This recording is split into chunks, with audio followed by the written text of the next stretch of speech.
Hello friends, welcome to my channel. In this video, we are going to learn how to create a stored procedure. This is the simplest stored procedure. In upcoming videos, we will cover the complex stored procedure. Here is the syntax of creating the procedure. Create procedure name. We need to specify as keyword and then the query. Select star from table name. Let's see how we can do it in SQL Server. Select the database in which you want to create the stored procedure and then click on new query. Write the syntax for creating the procedure. Create procedure name, USP, select employee.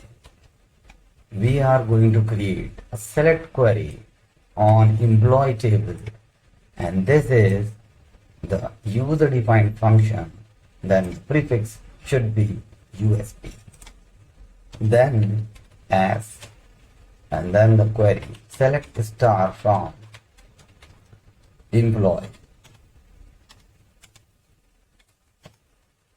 Just execute it. We can see that command executed successfully. Let's see how we can do it. The execution for stored procedure. EXEC and then specify the stored procedure name. Select the complete syntax and then click on execute. We can see that we have written here select star. So this table has only 2 columns.